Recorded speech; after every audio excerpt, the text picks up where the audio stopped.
Chers amis, bonjour. Nous sommes le mardi 14 septembre 2021. Il est 9 heures. Quelques news de l'Arménie, de l'Artsakh et de la diaspora arménienne. Tout d'abord, donc les médias en France. Une très bonne information pour nous, les Arméniens. La chaîne M6, donc dimanche prochain, dimanche 19 septembre à 23h, 23h10.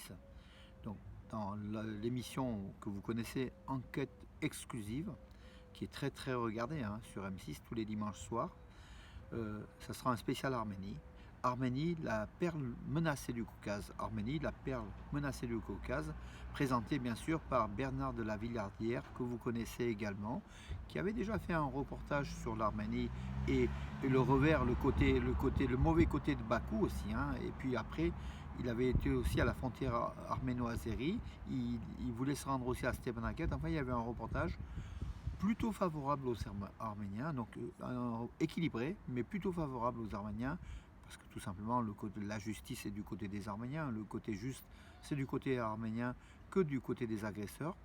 Donc là voilà un spécial donc à regarder absolument ou à enregistrer. Arménie, la perle menacée du Caucase, dimanche prochain, 19 septembre à 23h10 sur M6. Voilà ce qui est fait. Donc très pas. Donc j'ai 340 partages rien que pour cette info. C'est signe que ça vous intéresse tous, mes amis.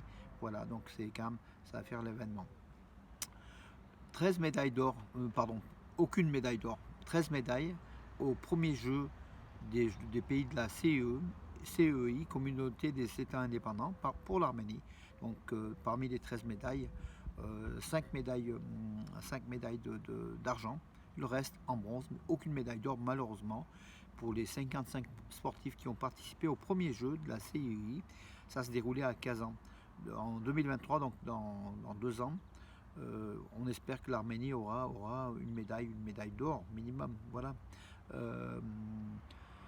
Toujours en sport, restons en sport. Cet après-midi, donc à Tel Aviv, oui, en Israël, le champion d'Arménie Alashkert Yerevan affronte Maccabi Tel Aviv en Europa League conférence au football, donc un match important des phases de poule. Donc voilà, donc Alashkert Yerevan est dans le groupe de Tel Aviv. Il y aura aussi d'autres clubs, ça va être très difficile. Mais bon, c'est pour la première fois donc un club arménien dispute une telle compétition, d'ailleurs qui est à sa première édition tout simplement. Mais Alashkert Yerevan a fait quand même un très beau parcours.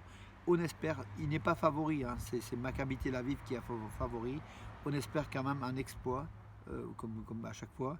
On espère un exploit du club arménien.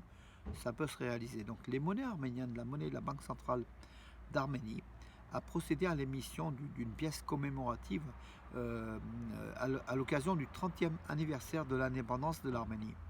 Donc sur la face, nous voyons le chiffre de 30e anniversaire, République d'Arménie avec le drapeau arménien.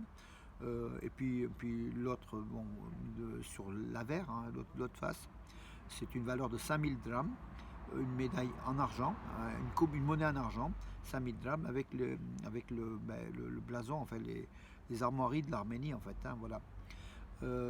L'émission a été donc réalisée en Lituanie. En fait, la frappe a été réalisée en Lituanie en seulement 300 exemplaires. Pour vous dire, c'est une pièce qui sera digne de figurer dans les collections des numismates et des amoureux de l'Arménie, dont nous faisons aussi partie. Moi, mais vous aussi, autant que moi, puisque vous êtes en train de regarder la vidéo, signe que vous vous intéressez à l'Arménie. Une nouvelle marque arménienne de prêt-à-porter, donc de mode, de vêtements, Unlike, c'est un nom un peu plutôt européen ou international, Unlike, deux femmes arméniennes, une créatrice et puis une personne qui était plutôt dans une blogueuse, plutôt dans la communication, se sont réunis, ont réuni les fonds aussi. Après la guerre des 44 jours en Artsakh, ils voulaient faire démarrer l'économie arménienne, et bien ils ont commencé, ils ont fait une collection de ces habits qui paraît-il, marchent très bien. Ils ont une boutique à Yerevan, ils sont diffusés aussi par le net, et elles comptent, ces femmes-là, se développer rapidement, puisque c'est assez original leur truc. D'ailleurs, c'est unique, c'est quelque chose c'est un petit peu pour faire la différence de la femme dans ses habits allez voir donc sur les pages sur Armé News ou sur mes Facebook pour voir ces photos donc bravo de cette jeunesse d'Arménie qui est bourrée de talent, qui va nous faire, comment dirais-je, remonter le pays vers le haut après cette terrible guerre. Voilà. Turquie. Alors Mevlut Çavuşoğlu, lors d'une rencontre à Eskişehir en Turquie, il a évoqué les relations entre Yerevan et Ankara. En fait, par contre, il a dit que donc, la Turquie et l'Arménie font le possible pour renouer sur leurs relations donc, politiques donc, entre les deux pays, mais que l'Arménie vise des territoires de ses voisins. Donc, il ne faut pas que l'Arménie vise les territoires des voisins. Donc il parle de vraiment, il sonne en fait sur la tête enfin, une menace contre l'Arménie. En même temps, il dit ouais, la Turquie est prête à comment dirais-je, à entretenir des relations avec l'Arménie. En fait, les Turcs soufflent le chaud et le froid, tout simplement. Ils ne sont pas prêts à négocier avec les Arméniens. Tout simplement, il y a le génocide. Il y a les territoires de l'Arménie occidentale occupés par la Turquie. Il y a aussi les territoires de l'Artsakh et beaucoup plus occupés par l'Azerbaïdjan. On ne peut pas, dans ces conditions-là d'inéquité, faire un lien entre Yerevan et Ankara.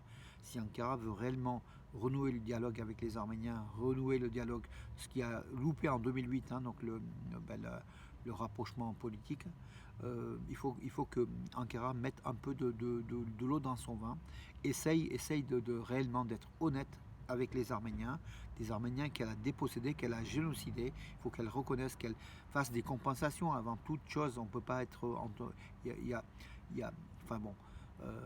c'est compliqué, les relations arméno-turques sont compliquées, mais Mevlut Çavuşoğlu, le ministre des Affaires étrangères donc, de Turquie, dit que oui, mais on est prêt, nous, Yerevan est prêt, mais il ne faut pas que Yerevan regarde d'autres territoires, tout simplement. Et pourquoi pas ne pas menacer de ne pas évoquer le génocide aussi, parce que la Turquie pourrait mettre des préconditions encore de ne jamais évoquer le génocide arménien pour ses relations. On n'est pas prêt. Nous ne sommes pas prêts. On ne peut pas être prêt par cette injustice qui est flagrante, qui est depuis 1915, hein, qui s'est reproduite en 2020 avec la guerre de l'Artsakh, avec nos 5000 morts, beaucoup de jeunes. Voilà, la Turquie est prête à faire d'autres génocides à l'heure actuelle.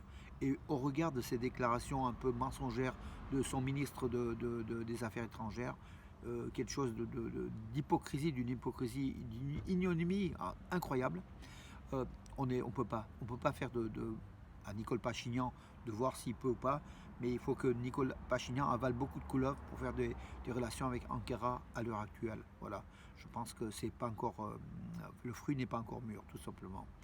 Et voilà.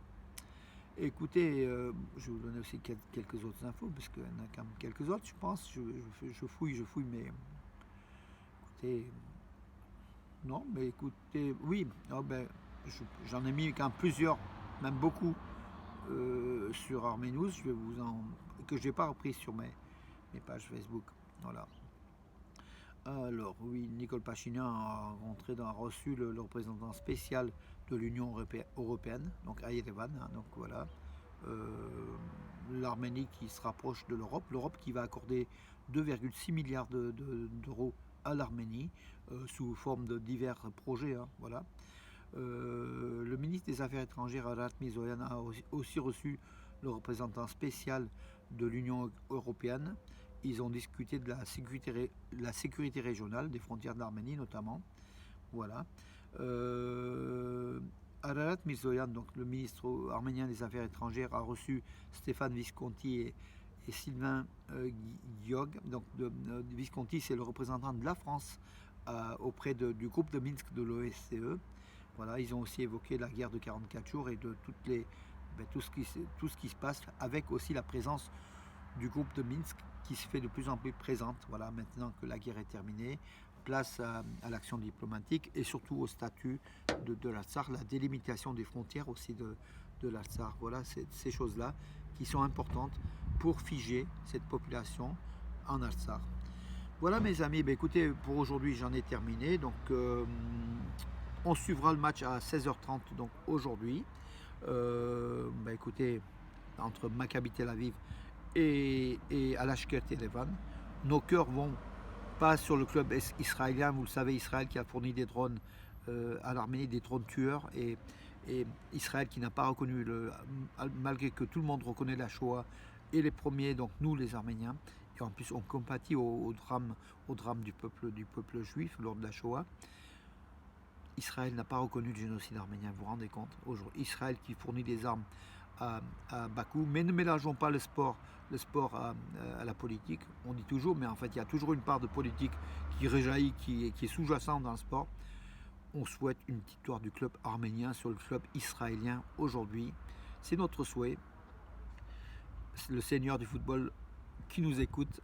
À demain mes amis, bonne journée.